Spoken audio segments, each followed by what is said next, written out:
Hello বন্ধুরা, welcome back to my channel.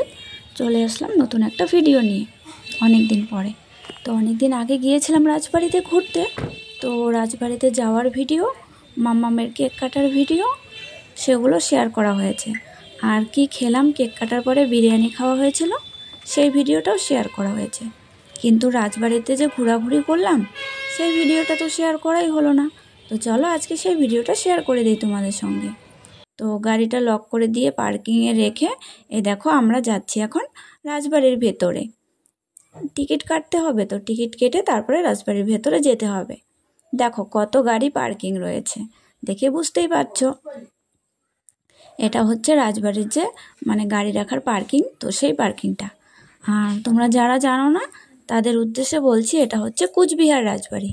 তো আমার মেয়ের শুভ জন্মদিন উপলক্ষে এবছর কুচবিহার রাজবাড়িতে ঘুরতে যাওয়া হয়েছিল, আর ওখানেই পার্কে কেক কাটা হয়েছে। যেহেতু মেয়ের বায়না ছিল কুচবিহার রাজবাড়িতে ঘুরতে যাবে, তাই প্রত্যেক বছর না হলে বাড়িতেই করা হয় অনুষ্ঠান। তো এখানে টিকিট কাউন্টারে গিয়ে আমরা টিকিট কেটে নিয়েছি। তারপরে দেখো এদিকটা দিয়ে প্রচুর রৌদ্র ছিল জানো ওই সময়টাতে। আর যখন আমরা গেলাম, তো রাজবাড়ির সামনে কিন্তু প্রচুর জল হয়েছে, যেহেতু রাত্রে প্রচুর বৃষ্টি হয়েছিল। তো আমরা সোজা রাস্তাটা দিয়ে না গিয়ে যেই পাশে যে পুকুরের পাড়টা দিয়ে, ওই পাড়টা দিয়ে আমরা চলে যাচ্ছি দেখো রাজবাড়িতে।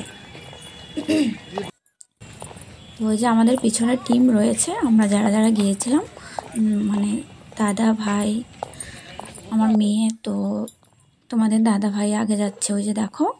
তো আরও অনেকেই এসেছে দেখো ঘুরতে, আমার ক্যামেরাতেও কেউ কেউ উঠে পড়েছে, তো তাদেরকেও অসংখ্য ধন্যবাদ। তো চলো কি সুন্দর দেখো। শীতকালে গেলে হয়তো এই ঘাসগুলো এত বড় সাইজের থাকবে না, তখন হয়তো কেটে ছোট করে ফেলবে। এখন যেহেতু বর্ষাকাল, চারপাশটা প্রচুর জঙ্গল হয়েছে আর প্রচুর ঘাস হয়েছে, তোমরা দেখে বুঝতেই পারছো। তো এখানে সকলে দাঁড়িয়ে একটু গল্প সল্প করে নিচ্ছিলাম যে কোথায় কি করা হবে, কি ফটো ওঠানো হবে। তো এক ক্যামেরাম্যান ভাইকে ডাকা হয়েছে, তো সেও এসেছে, মেয়ের ফটোশ্যুট হবে কয়েকটা। ওই যে দেখো ভাইটা ক্যামেরাটা ঠিক করে করে আসছে, আর আমি হচ্ছে আগে আগে চলে যাচ্ছি। আর ওই পাশটাতে দেখো আমার মেয়ে। তো মেয়ে প্রচুর রাজবাড়িতে গিয়ে এত সুন্দর জায়গাটা ওর ভালো লেগেছে যে একা একাই ও এখানে চলে যাচ্ছিল, সেখানে চলে যাচ্ছিল। এই হচ্ছে ঘটনা। আর এই হচ্ছে আমাদের কুচবিহার সেই রাজবাড়ি, বিখ্যাত রাজবাড়ি। তোমরা সকলেই কম বেশি চেনো, আমি আগেও ছোটোবেলায় ঘুরতে গিয়েছিলাম। তো এখন মেয়ের বায়নাতে মেয়েকে নিয়ে যাওয়া হয়েছে। আর ওখানটাতে সবাই জল খাচ্ছিল, জলের ব্যবস্থা রয়েছে, তোমরা দেখতেই পারলে। আর দেখো এখান থেকে রাজবাড়ির ভিউটা জাস্ট ওয়াও লাগছে, কত না সুন্দর লাগছে দেখো দৃশ্যটা। চারপাশে শুধু সবুজ গাছ, সবুজ পার্কিং করা। আর দেখো এই পাশে রয়েছে রাজবাড়ি। তো এই যে চলো এখন যেটুখানি ভিডিও করতে দিয়েছে তো ওইটুখানি আমরা ভিডিও করেছি। আর ভেতরে যেগুলো রয়েছে সেগুলো কিন্তু ভিডিও করা অ্যালাউ নেই, তো সেগুলো আমরা ভিডিও করিনি। তো এখন আমরা একটুখানি ভিতরে চলে যাচ্ছি। খুব সুন্দর লাগে দেখতে দেখো। ছোটোবেলায় গিয়েছিলাম, তো তখনও দেখেছি। এখন অনেক কিছু বন্ধ করে দিয়েছে, যেহেতু অনেক দিন যাচ্ছে, অনেক কিছু বন্ধ করে দেওয়া হচ্ছে। যেটুখানি দরজা খোলা ছিল আমরা ওইটুখানি দেখেছি। আর রাজবাড়ির ব্যালকনির থেকে দেখো রাজবাড়ির সামনের ভিউটা জাস্ট বাও। তো মেয়ে আর তোমাদের দাদা ভাইয়ের ঘোরাঘুরি মোটামুটি কমপ্লিট। তো এখন আমরা বেরিয়ে যাচ্ছি। আর 5টার দিকে রাজবাড়ির ভেতরটা বন্ধ করে দেয়, তো এর জন্য আমরা বেরিয়ে পড়েছি। আর দেখো রাজবাড়িটা কি সুন্দর লাগছে না বলো। এখন কিন্তু বিকেল বিকেল টাইম হয়ে গেছে, এরকমই 5টা সাড়ে 5টার মতো বাজে। তো এখন আমরা চলে যাব বাড়িতে। তো রাজবাড়িকে টাটা দিয়ে চলে যাব বাড়িতে। তো অনেক দূর থেকে জার্নিং করে গেছিলাম, তো আমাদের শরীরের অবস্থা খুব খারাপ, তোমরা দেখে বুঝতেই পারছো। যেহেতু এতটা দূর থেকে যাওয়া, তো শাড়ি ঠাড়ি আর পরে যাওয়াই হয়নি, সময়ই পাইনি। তো তারপরে আমরা চলে এসেছি দেখো বাড়িতে আসার পথে। তারপরে সন্ধে হয়ে গেছিলো, আর কোনো ভিডিও করা হয়নি। তো এবার গাড়িতে গান চালিয়ে বাড়ি চলে আসছিলাম। এই দেখো তোমরা এই রাস্তাগুলো চিনতে পারছো।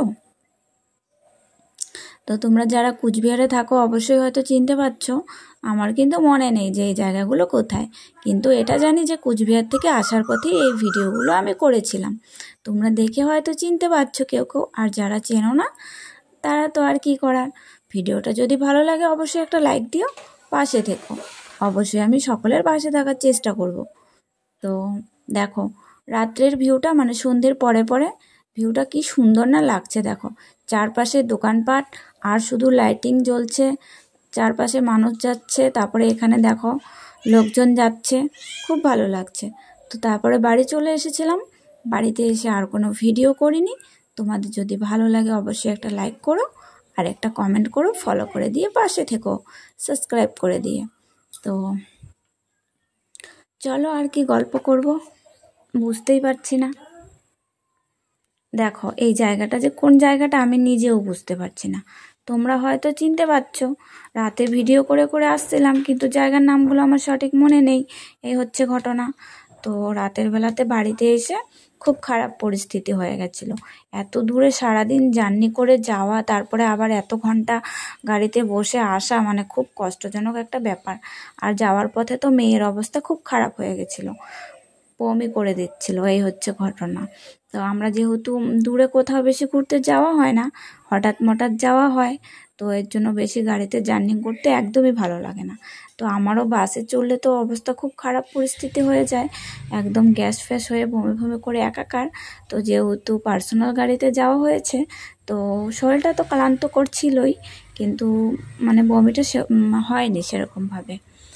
তো তোমাদেরকে আর কি বলবো, টাটা, সকলে ভালো থেকো, সুস্থ থেকো, গুড নাইট।